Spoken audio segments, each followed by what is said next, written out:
अगर 5 बजे बाद यानी कल के बाद फिर भी कोई कंटिन्यू रहता है प्रोटेस्ट या डॉक्टर काम पर नहीं लौटते हैं, तो फिर स्टेट गवर्नमेंट जो है it is free to take any disciplinary action. जिन्होंने पोस्टमार्टम किया, जो सीसीटीवी फुटेज रहे, इन सबके नाम अब्सेंट है।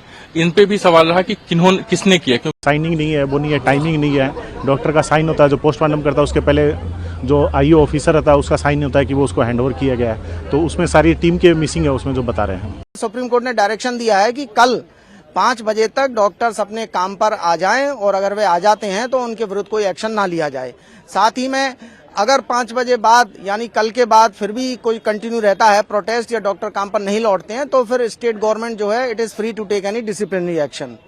दूसरा इंपॉर्टेंट इशू पोस्टमार्टम को लेकर उठाया गया था एक पार्टी द्वारा कि पोस्टमार्टम रिपोर्ट का जो एक मेजर फॉर्म होता है that is not annexed with the status report. तो सुप्रीम कोर्ट ने डायरेक्शन दिए हैं कि कौन कांस्टेबल या कौन व्यक्ति डेड बॉडी को लेकर गया विक्टिम की को डॉक्टर्स को सौंपा, उसका भी एक क्या जो फैक्ट है वो पूरा सामने आना चाहिए। इसको लेकर एफिडेविट फाइल किया जाएगा। साथ ही में जो डिले को लेकर कंसर्न है तो उस पर भी काफी सुप्रीम कोर्ट द्वारा सुनवाई की गई और कई चीजें थी, लेकिन जो एक स्टेटस रिपोर्ट कहा जाए कि अभी तक इन्वेस्टिगेशन कहां पहुंची है, क्या हुआ है, उसके बारे में आज कुछ ऐसा महत्वपूर्ण नहीं आया और अगली डेट पे आने की संभावना हो सकती है। सीबीआई की तरफ से जो है आज सेंट्रल गवर्नमेंट की तरफ से पहला तो एक एप्लीकेशन ये किया गया था कि जो सीआईएसएफ की तीनों कंपनियों को वहां पे सुरक्षा के लिए लगाया गया है, उसके द्वारा स्टेट ऑफ वेस्ट बंगाल की तरफ से कोई भी अकोमोडेशन या कोई भी नेसेसरी रिक्वायरमेंट्स जो है उनको प्रोवाइड नहीं किए गए थे। उस पर सॉलिसिटर जनरल ने सवाल उठाया, जिसपे जो है सीजीआई ने आज शाम तक तीनों कंपनियों को जो है हर तरीके से अकोमोडेशन और नेसेसरी रिक्वायरमेंट्स प्रोवाइड करने के लिए जो भी गैजेट्स हैं, जो भी सुरक्षा डिवाइसेज हैं, उन सबको प्रोवाइड करने का। साथ ही साथ जो सबसे बड़ा जो अहम सवाल ये भी रहा, जो पहले दिन से ही चल रहा है कि पोस्टमार्टम जिस तरीके से पोस्टमार्टम रिपोर्ट, एफएसएल और ये एफआईआर, जो इसमें जो डिस्क्रिपेंसी है, जो डिले है जिस सारी चीजों का, उन सब चीजों पे भी सवाल आज वापस उठा है, जिसपे सीबीआई को भी जो है जो सीबीआई ने एफएसएल रिपोर्ट और ये सारी चीजों को सीबीआई ने वापस एम्स को और अदर इंस्टीट्यूशंस को री एग्जामिनेशन के लिए वापस भेजा है। और साथ ही साथ सीबीआई को सीजीआई ने और डायरेक्ट किया है कि वो एक प्रेस रिपोर्ट फाइल करे before the next date of hearing और साथ ही साथ वो इन्वेस्टिगेशन को अपने हिसाब से जारी रखें। वेडनेसडे जी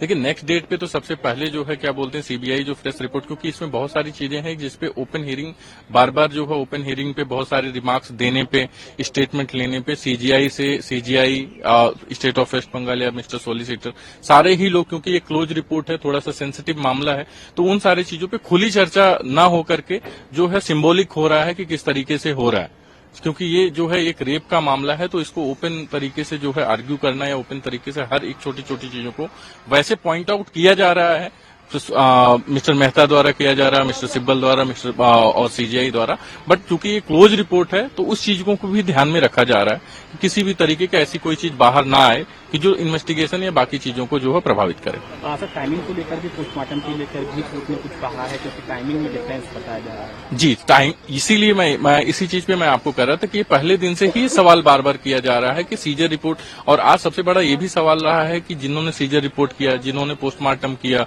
जो सीसीटीवी फुटेज रहे, इन सबके नाम अब्सेंट है। इन पे भी सवाल रहा कि किसने किया, क्योंकि एज पर प्रोसीजर जो भी होता है इन सब सारे लोगों का नाम मेंशन होता है कि किस ऑफिसर ने किया, किस डॉक्टर ने पोस्टमार्टम किया, किसने एफएसएल रिपोर्ट ली, तो ये सारी चीजों पे भी आज जो है सवाल रहे हैं। और before the next of hearing जो है ये सारे जो है सीबीआई एक फ्रेश रिपोर्ट फाइल करेगी। मीनवाइल स्टेट ऑफ बंगाल को भी अगर अपना कोई फाइल करना होगा तो करेंगे। पोस्टमार्टम करने से पहले ऑफिसर का साइन होता है कि पोस्टमार्टम जब जाती है कि उसमें लिखा रहता है कितना टाइम पे गया, कितना बजे कौन किया, उसके बाद करने के बाद उसका साइनिंग होता है। वो चलानी मिसिंग है, अभी तो वो चलानी सबमिट नहीं किया गया, सीबीआई को हैंडओवर नहीं किया गया। आप और डिटेल में बता सकते हैं कि आपने जो सवाल उठाया, कंसर्न उठाया, कि इसके बारे में थोड़ा डिटेल से बताएं, क्या क्या सवाल आपने सुप्रीम कोर्ट में आज उठाया पोस्टमार्टम के रिगार्ड? पोस्टमार्टम में जो मिसिंग है वही हम लोगों ने सवाल उठाया, हमारे जो काउंसिल है। कोर्ट ने क्या कहा आपके सवालों के बाद? उसमें नोटिंग किया गया, नेक्स्ट डेट में चालान उनको हैंडओवर करने के कहा गया है। अगर है नहीं है तो उसमें नेक्स्ट वीक में जो हियरिंग होगी उसमें वो पता चलेगा। जैसे सुप्रीम कोर्ट ने आपके सवाल के बाद एक चीज को देखा कि चालान जो था, जो कि डेड बॉडी को पोस्टमार्टम में हैंडल करने के टाइम में मिसिंग था। हाँ। इसके रिगार्डिंग सुप्रीम कोर्ट ने कुछ रिमार्क्स भी दिए। रिमार्क्स दिए, क्या रिमार्क्स थे वो? रिमार्क्स तो ऐसे कुछ नहीं है, उन पर नोटिंग करने का जो हम लोग ने हाईलाइट किए थे वही है। पॉइंट साइनिंग नहीं है, वो नहीं है, टाइमिंग नहीं है, डॉक्टर का साइन होता है, जो पोस्टमार्टम करता है उसके पहले जो आईओ ऑफिसर रहता है उसका साइन होता है कि वो उसको हैंडओवर किया गया है। तो उसमें सारी टीम के मिसिंग है उसमें जो बता रहे हैं।